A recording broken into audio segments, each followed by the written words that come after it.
Hello everyone and a very good morning to all of you and welcome to BYJU'S Exam Prep, the most comprehensive preparation app for all exams. So as we all know that today at 11 a.m. we are here with the Hindu analysis of 11th August.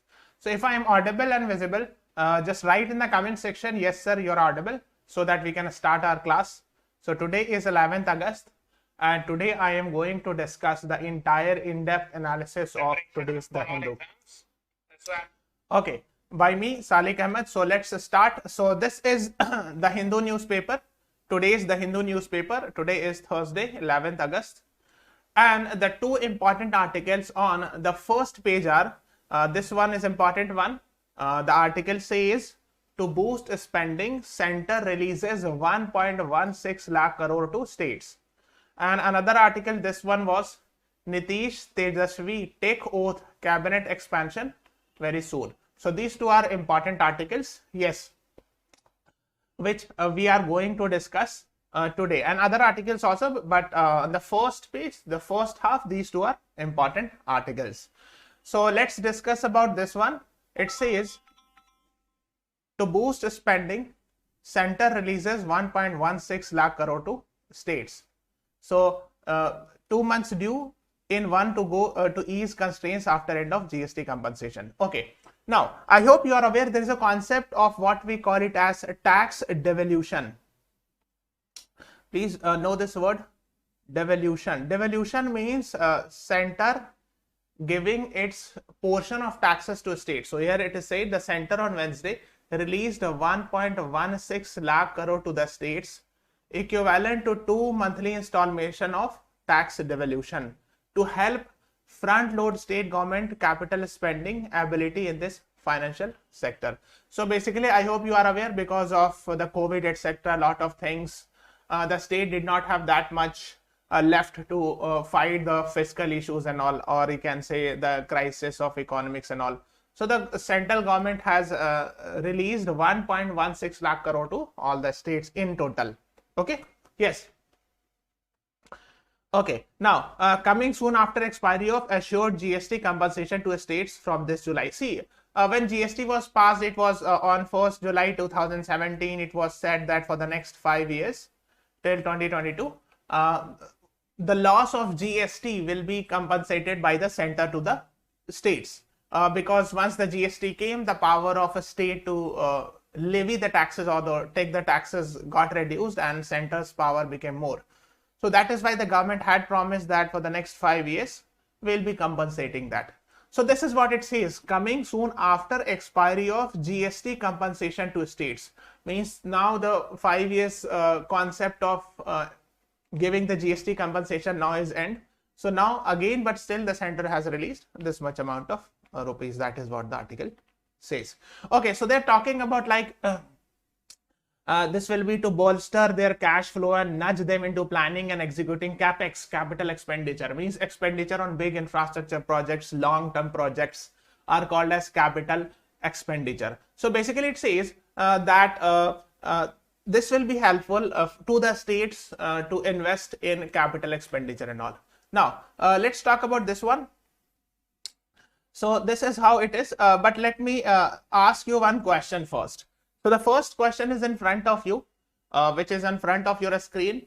Please answer it in the live chat. Who is the chairman of Niti Aayog? Your options are Mr. Suman Beri, Mr. Amitabh Kant, Mr. Parvesharan Iyer, none of the above. So these are your options. Basically in the same article, actually Niti Aayog's chairman, etc. are being discussed. And that is why I am asking this question in front of you. Can anyone write in the live chat who is the chairman of Niti Aayog? So some people are saying B, some are saying C. Sakshi is saying A, some other people are saying C. But I haven't got the right answer. I'm waiting for the correct answer. Please provide it. In this article, actually, the chairman of Niti Aayog is mentioned. I have given you a hint. Aayog chairman is mentioned. It is being discussed that chief ministers raised concern about this at Niti Aayog Council and all. Debadrita is saying D, Aradhya is saying D. Why D? Can you tell me why you are saying D? Yes, Aradhya Anand, very good, fantastic. Debadrita is also right, but Aradhya Anand has answered me perfectly. So the chairman of Niti Aayog is none other than PM of this country. So PM Modi is the chairman of Niti Aayog. Yes, Ram Babu is also right. Good. So basically, please do not get confused. Suman Beri is the vice chairman of Niti Aayog. Amitabh Kant is the ex-CEO of Niti Aayog. And Parmeshwaran Iyer is the CEO, current CEO of Niti Aayog. And my question was not vice chairman or ex-CEO or CEO. I was asking who is the chairman of Niti Aayog. So it was a very easy question, but still very less people could answer it. That is why I am saying whenever the question comes in the examination, the most important thing is your attentiveness, how attentive you are in the examination. Otherwise, you will be knowing the question and you will commit mistake. So that is how it is. Niti Aayog, the chairman himself or chairperson or chairman, whatever you can say, is PM Modi. Then vice chairman is Mr. Suman Beri and CEO is Mr. Parmeshwaran Iyer. Please, please, please, these three are very, very important. I cannot say how important it is. I mean, I cannot emphasize more on this. So yes, you should be knowing it. Yes, Amitabh Kant G20 Sherpa. Yes, Shiv Jani. Right. Very good. So the right answer is D is the right answer to this question. So in the same article, actually, I am zooming this region and you can see it here. This says the development assumes significance as some chief minister raised concern about their dwindling resources and sought more funds from the center. Niti Aayog's governing council, here it is written, meeting chaired by PM Modi on August 7. So this is what it is being discussed. So the chief ministers of different states raised this issue that, sir, we need more and more, you can say taxes because of dwindling resources means because of COVID, etc. The resources have been, you can say, less and all. That is what was requested and that is why the government has given it. So that is what the in short idea about it. Now, here is you can say the Hindu has made a very good, you can say, graph of it. The source is from PIB, of course. And it says, guys, everyone please press the like button. We are seeing very less likes, everyone. Because we work hard to come up with these contents. So we are seeing only 6 likes, 27 is watching. So everyone, please press the like button. Yes.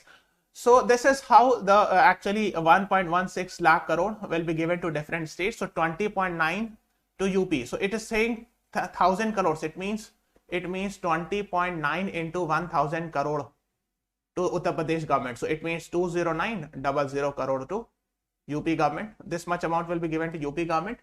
Similarly, you can calculate about, let's say, for example, Tamil Nadu, it is saying 4.7. So 4.7 into 100 crore. 1000 crore. So it will be 4700 crore. Okay, others you can see like this. So in total amount will add up to 1.16 lakh crore. This is what it means. Okay, is that clear, guys? I think it's very simple, crystal clear. That is what this says. So now let's move on to another one. This is the chart, or you can say pie, or whatever you can say. You can say histogram or graph. The next article is about this one, and this article says Nitish Tedasvi take oath cabinet expansion soon. So let me show this article. See, someone was asking, sir, tell me the reason why this happened. See, first of all, the reason is a political reason mostly, which is not important for your exam point of view. Okay. So I'm not going to tell you here what are the political reasons why they switch sides, etc. Allegation, counter allegation. That is not important for your examination point of view. But yes, basic facts you should be knowing it, that who is the chief minister, the new chief minister of Bihar, the new deputy chief minister of Bihar, the old deputy chief minister of Bihar. So Nitish was doing alliance with which political party? What is the name of the political party of Nitish Kumar? And what is the, you can say, symbol of the political party of Nitish Kumar? Like this can be the question. The reasons are not important because it's a political reason, which is not important for your examination point of view. Now, so the article says JDU leader Nitish Kumar took oath as the chief minister of Bihar and Tejasvi Yadav as of the Rashtriya Janata Dal as the deputy chief minister, etc. on Wednesday. So just be aware of it that the governor of Bihar they can ask because he is very much in the news. The name of the governor of Bihar is Mr. Fagu Chauhan. So Mr. Fagu Chauhan administered the oath of office at Raj Bhavan here. Okay. Now, this will be considered as a Mahagathbandhan. So even before that, there was a concept of Mahagathbandhan. So basically, this will be considered as a Mahagathbandhan 2.0, you can say. Okay, I'll explain what exactly it means. But before that, yes, first of all, let's talk about the political parties associated with it. So Nitish Kumar, he is the chief minister. He was the chief minister of Bihar. He resigned 1 or 2 days back and again appointed as chief minister of Bihar. So Mr. Nitish Kumar is from a political party called as JDU, Janata Dal United. And the symbol of JDU is this. So it's basically a arrow. Okay? This is the symbol of Janata Dal United, the political party of Nitish Kumar. Then here is Mr. Tejasvi Yadav. He was earlier in leader of opposition in the Bihar Legislative Assembly. And now after Nitish Kumar has done alliance with Tejasvi Yadav, he has been appointed as Deputy Chief Minister. So now he will be the Deputy CM of Bihar. And Mr. Tejasvi Yadav belongs to Rashtriya Janata Dal. And Rashtriya Janata Dal is a political party whose symbol is like this. This one, what we call it as laltan in Hindi. I don't know the English word. It's similar to lamp, but this is called as this is the symbol of RJD, Rashtriya Janata Dal. Before this, the case was like this. So before this, the change of power, or you can say transfer and all, Nitish Kumar was the chief minister, but he was having an alliance with BJP, Bharatiya Janata Party, and there were 2 deputy chief ministers earlier. One was Mr. Tarkishore Prasad. He is from BJP, of course. You can see it here, deputy chief minister from 16 November 2020 to 9th August 2022. And another one was Miss Renu Devi. So these 2 were the deputy chief ministers. So there were 2 deputy CM from BJP in Bihar. Okay. Her name was Miss Renu Devi. She was also from 16 November 2020 to 9th August 2022. Okay. So these 2 were earlier you can say deputy chief minister from BJP, and BJP had alliance with JDU. So they were in alliance for almost 2 years. You can say from November 2020 to August 2022. But recently the Nitish Kumar broke the alliance, and Nitish Kumar now did an alliance with you can say RJD, which is a political party of Tejasvi Yadav, and in fact Indian National Congress will also be the you can say alliance partner of it, and I think some other political parties also. Tarkishore lives next to my house. Okay, Sakshi. So now let's discuss something about it. Mahagathbandhan 2.0 means the political party alliance of JDU, RJD, and Congress and other things. So this terminology is called as Mahagathbandhan 2.0. Just knowing it, no need to go much in detail, the political reasons, etc. That will not be asked in examination. Okay, let's move on to the next one, the question number 2. Why I'm asking the question number 2? Because this was mentioned in the first page of the Hindu newspaper, and I'm 100% sure that you must have read this. If you have read the newspaper of today, first page, X will be the Vice Chief Justice of India on 27th August 2022. When Chief Justice of India N.V. Ramanna will retire. Means one day before, means on 26th August he will retire. So on 27th August, we will be having a new Chief Justice of India. What are X and Y respectively? These are your options. And yes, very good. Aradhya, Vaibhav, Anupam, Alefia, Stuti, Khushi, Shiv, Jani, you all right? Very good. So the next Chief Justice of India will be Justice UU Lalit, and he will be the 49th Chief Justice of India. Yes, Himanshu Anand, Ayush Ram Babu, you all are right. So basically this was an article which was being mentioned here. So let me show you here. Yes, Justice UU Lalit appointed 49th Chief Justice of India. So he will be a Chief Justice of India for a very short period of time actually. So he will become the Chief Justice of India on 27th August and will retire on 8th November. So he will be hardly for somewhere around 74 days. He will be the Chief Justice of India. Okay. Justice UU Lalit will be Chief Justice of India for 74 days. Yes, yes. And go and find out who will be the next one then after UU Lalit, because when you will be attempting CLAT exam, that person will be the Chief Justice of India most likely. So go and find out. Yes, Alefia has answered it. Justice D.Y. Chandrachud will be the next CJI after him.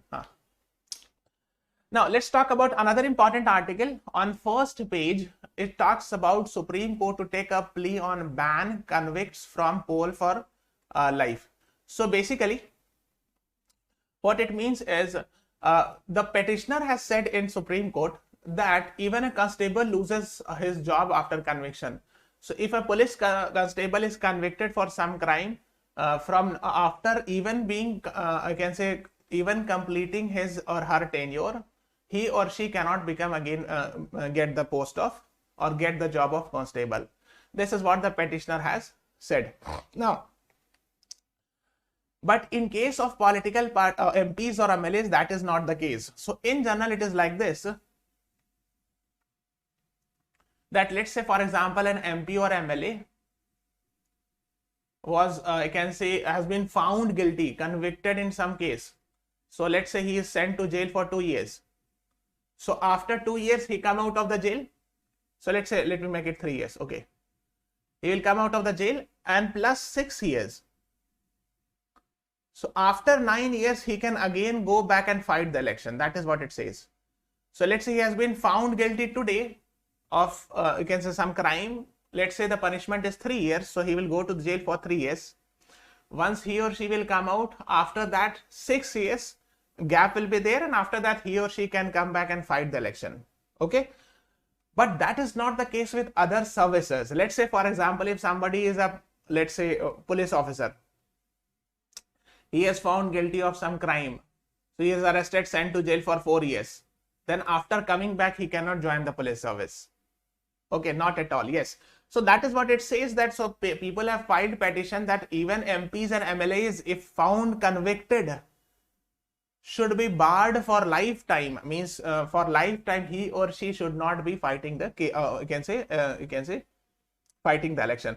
Representation of People's Act talks about this, that disqualification in the Representation of People's Act for the period of prison sentence and 6 years thereafter. This is what the Representation of People's Act 1951 talks about. Okay, that is what the petitioner has said, that this needs to be banned for lifetime if some MPs or MLAs have been found convicted. Convicted means a person is found guilty in a court of law. Okay, I think it's crystal clear, guys. That is what it says. This is in 2017, the poll body, that is Election Commission of India, also endorsed the call for a life ban in the top court.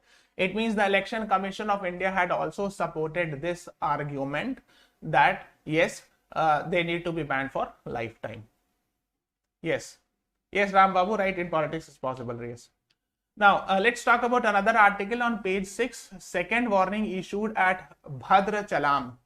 So Krishna and Godavari continue to be in spate. Nagarjuna Sagar gates likely to be lifted today. So basically what is happening is I had discussed previously also that the water levels in Krishna and Godavari is rising at a dangerous level. So here you will find, this is South India. So here is this, somewhere here you will find Godavari, somewhere here you will find Krishna, right? Godavari is here. This is a rough sketch and this is Krishna. Okay. So here is the Godavari river going, you can see this. So this we are talking Bhadra Chalam district here. So Godavari river is here on it. Okay. Similarly, Nagarjuna Sagar Dam. So here is Krishna river. So here, from here Godavari, from here Krishna river goes, right? Like this. Here is Krishna river, and on Krishna river you will find this Nagarjuna Sagar Dam. Okay.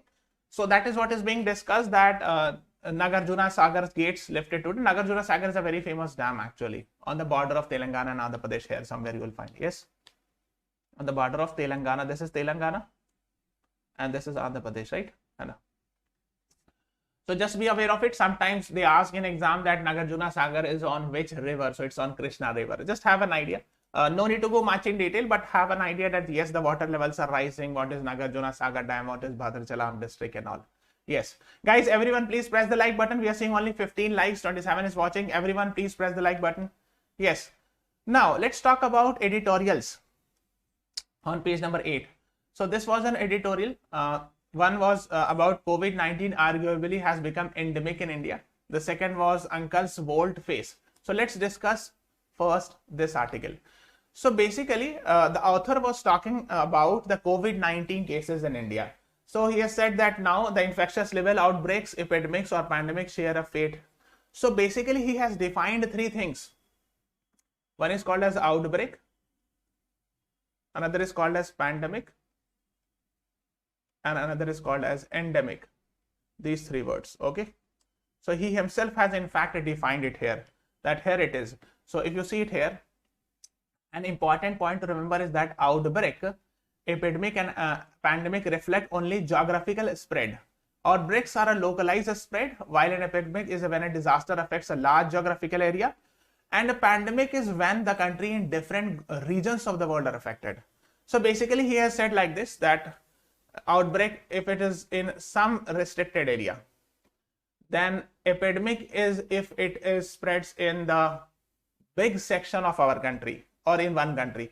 Pandemic is when it you can say spreads in the entire world in almost many countries. That is what he has defined these three concepts. So basically he is saying that if you read it, these articles, he is saying that now the COVID-19 is not that much deadly, he is saying. So he's saying that however new cases are still rising, including even in India. And in fact, he's saying that in many cases and in many countries, the COVID-19 spread is much faster than the previous waves, but they are not that much deadly. Deadly in the sense it is not killing people or it is not that much severe. So severity is not very strong in case of now. Like for example, in case of second wave, it was killing a lot of people. But in nowadays, even if it is COVID someone, it's not killing so much. I mean, the severity or the fatality is not that much. This is what he is being talking about.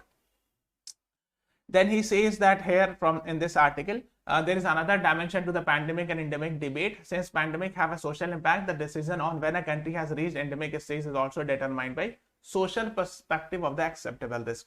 Means the society's acceptability is also very important. When to determine it has become endemic, pandemic, or it's an outbreak or something like this. Okay, that is what he uses this word. Then it means he means to say that now we have to believe that okay, now it is not that much deadly. Outbreak, epidemic, then pandemic, and now he is using the word endemic. Okay, so four words he has used: outbreaks, epidemic, and then a pandemic happened. Now he's saying that we should use the word endemic. So it has remained endemic to India. And now you can say it has not become that much deadly. That is what he means to say in short. Here is another example. He has given example of HIV. AIDS was an epidemic once, and now it has become, you can say it is endemic because all societies, countries have agreed to be an acceptable risk. Means it keeps on happening, but we do not declare it that it is such a big emergency issue that lockdown or something, etc. Needs to happen. That is what he is discussing in it short. Okay. Now, other thing, yes, these are important facts. Just have an idea about it. So he says that almost 26 to 27,000 people die every day due to a lot of reasons in India. This is a very big number. Yes. 120 deaths every day due to pregnancy related issue. 350 to 600 deaths due to road accident. See how this much people die due to road accident daily. Due to road accident. 1400 cases due to tuberculosis. So every day 1400 people die due to TB. Around 2000 deaths in children younger than 5 years due to different reasons, etc. So he's basically talking about that yes, deaths happen because of other reasons also, for road accidents, for so if you are only talking about COVID and not about other things, then perhaps it's not justice and all. That is what you can say. Hai? So we have to care about other diseases, other reasons for the deaths, where we can minimize. Let's say for example, if 600 people dying in road accident, so we need to reduce it. How we can reduce it? By making good scientific roads, by having checks, traffic rules, regulations, etc. and all. Okay. Now there was an article here, Uncle Volt Face. This already we have discussed it, so I'm not again repeating it. The same thing about the change of, I can say, alliance in Bihar and all. That is what is being discussed. So it's a political article, so no need to go much in detail. Now let's talk about editorial page, second half. Here it is talking about fair and square. So even this is not very important because it's a political article. So you could have skipped it.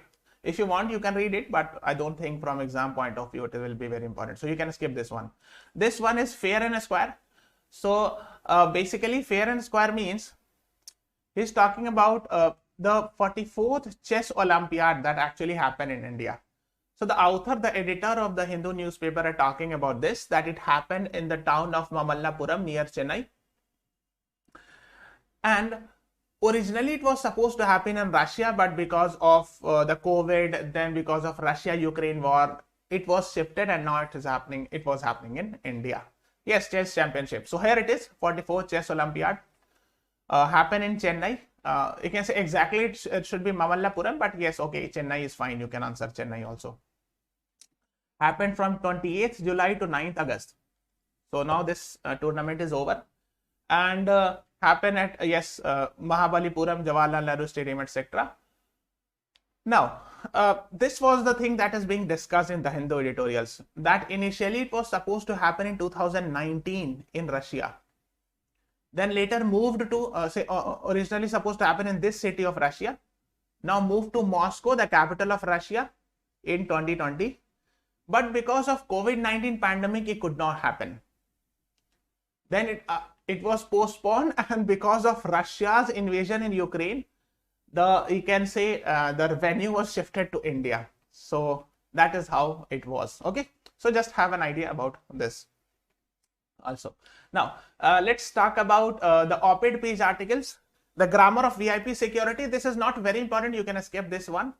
This one you should be knowing it. A new global vision for G20. Now the question number 3, which is in front of you, is who is going to be the host of G20 Summit 2022?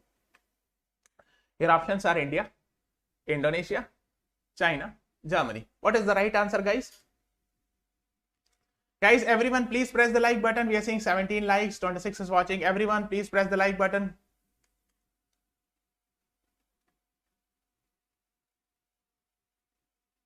What is the right answer? Yes. So G20 Summit 2022 is going to happen in Indonesia. Yes, Debadrita, Smita, Aradhya, Eram, Sakshi, Shiv, Khushi, you all are right. The next question is linked with the same previous question. What is the theme of G20 Summit to be held in Indonesia? Your options are People, Planet, Prosperity, Build Back Better World, Recover Together, Recover Stronger, none of the above. What is the right answer to this question? Yes, Indonesia, Bali, I can say this time G20 Summit will happen. What will be the theme this year? You have to tell me. Okay, good. Aradhya Anand has answered it. Very good. Debadrita, Aradhya, you all are right. Suti Mishra, Asmita Singh, Alefia.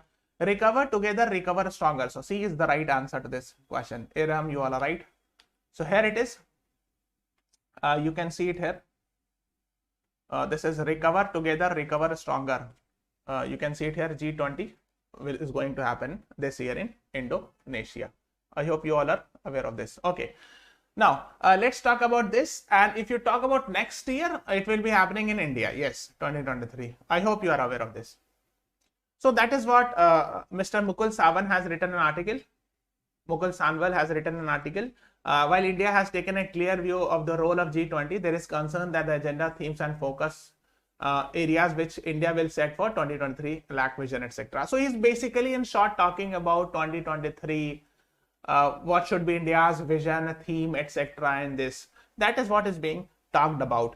And he is saying that yes, this time will be happening in Indonesia, but next year it is the responsibility of India and all G20 summit, especially during you can say a lot of things like the lot of issues, right? So he's talking about a lot of issues like energy, agriculture, digital economy, health, environment, employment, tourism, anti-corruption. In fact, Russia, Ukraine war, etc., vulnerable issues, disadvantaged section. These things needs to be discussed in the upcoming G20s and all. So you can go and read it. He has written in depth. No need to go much in detail, but just have an idea about things associated with G20. Go and find out what is more about G20. Then when there was an article in op-ed page, second half, BSNL distress call answered, but towering issues prevail. So in this, I hope you are aware of this, that BSNL recently, on 27 July, got 1.64 lakh crore package from the government of India. You can say to revive BSNL, right? So while private players are gearing up for 5G services, the government has allocated this much amount for 4G services, etc. and all. Now it is planning, the government is planning that BSNL will turn around and earn a profit by fiscal year 27. So basically by the year 2026-27, by the end of 2027, you can see by the end of fiscal year 2027, BSNL most likely will become profitable. That is what the government's you can say intention is, or government's plan is. So basically this is what is being talked about. Always remember you can say government or government related company will be helpful in tackling the vulnerable section. For example, BSNL will be helpful especially in rural areas. Always remember, as far as private and government is concerned, the vulnerable sections will be mostly looked by the government company or government aspect more. Yes, because the profitability is not that much in rural areas. So of course the government should come and help those and all. So that is what is being talked about, that yes. So you can go and read it, that is still you can say in urban rural gap is widening. So BSNL is required there also. Now, so these are some of the charts made by the Hindu. You can see it here that recently you can say the losses. So the BSNL is in the loss here somewhere here. So if it is above it, it means it is earning, and if it is below the graph, it means it is in the loss. So the government is planning that by 2027 end, it will go above it, means it will be in positive above the this. Okay, that is what is being discussed. Okay, yes. So guys, everyone, please press the like button, comment, share, and subscribe to our channel also. Now, let's talk about another article. Aviation safety regulator opens door for transgender pilot. So basically, I hope you are aware that few days back it was very much in the news that you can say a transgender pilot was you can say not allowed license, etc. Now, so the government has or the DGC has explicitly said, here you can see, that issued guidelines for aeromedical evaluation for transgender person for obtaining medical clearance. So it says in a big win for aspiring pilot Adam Harry and other transgender pilots. Aviation safety regulator has for the first time framed new medical guidelines that allow transgender to have who have completed gender transition therapy or surgery to be declared fit. The ongoing hormone therapy will not be a ground for disqualification. So hormone therapy will not be a ground for disqualifying someone to get a license of a pilot. So he or she can get, the private pilot license, student pilot, commercial pilot license, etc. That is what is being discussed here. Okay. Now, yes, this was been very much in the news for the past 3, 4, 5 days. Freebies can be lifesaver during times, Election Commission of India says. See, I hope you are aware that it has been very much in the news that freebies petition have been filed in Supreme Court that freebies needs to be stopped, because of course it is affecting economics point of view also and diverting you can say money for which you can say people go and vote just because they have got the freebies, etc. But Election Commission of India has said in Supreme Court that there is counter argument also. The counter argument is that, let's say for example, in case of pandemic, the government distributed a lot of food grains. I think some 500 rupees was distributed, given to the direct benefit transfer to below poverty line, I think female, etc. So these freebies were important, especially during event like pandemic, etc. Because you can say there were a lot of issues and all. The people were not able to earn, the poor people especially. And one counter argument was from Arvind Kejriwal also, that free education and health is actually right to, you can say it's one of the fundamental right. Right to education is a fundamental right. Right to health is also a fundamental right, etc. So if someone is very poor, he cannot afford education and health, then it is the responsibility of the government to ensure that he should get it for free. That is one counter argument of freebies, etc. So that it means we need to rationalize the freebies. What is the irrational freebies and what is the rational one? I think that could be one of the good suggestion. Okay, then there was an article on page 14, Corbevax get not as precautionary dose. So the next question is question number 5. Which of the following company has manufactured Corbevax? Your options are Biological E, Zydus Cadila, Serum Institute of India Pune, or Bharat Biotech. What is the right answer to this question? So I'm asking it because Corbevax has been in the news. It has got the nod or permission of precautionary dose for COVID-19. So what is the right answer, guys? I'm waiting for your answers. No one has answered it. Some people are saying B. Anyone else? Waiting for your answers.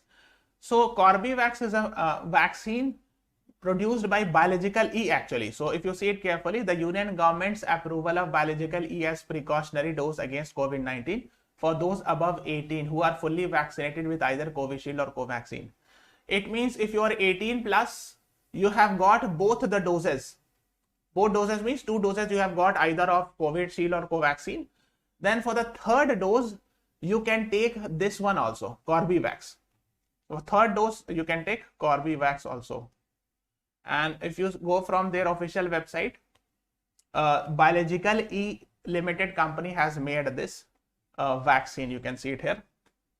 India's first indigenously developed protein subunit COVID-19 vaccine.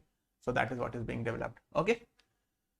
Then center says buying flag is voluntary. Yes, there were some social media videos that came that some people, poor people, were forced to buy the, you can say, flag. No, it is not the case. Center has said, government has said it is voluntary. You cannot force someone to buy flag, especially the poor, etc. So that is what has been the clarification. Then Taiwan drills continue. China pledges. China reaffirms reunification pledge. We have discussed so many times previously also. Here is India, here is China, here is Taiwan. So China has been doing around it a lot of military drills as a mark of protest against the Nancy Pelosi's visit in Taiwan. We had discussed in the previous classes. Hope you have watched those. So this is all about today's class. These are our successful candidates. You can join our BYJU'S exam prep paid classes. Thank you everyone. Download the BYJU'S exam prep app, guys. Go and watch. A lot of contents are there also. Thank you everyone. Thanks for watching. Have a nice day.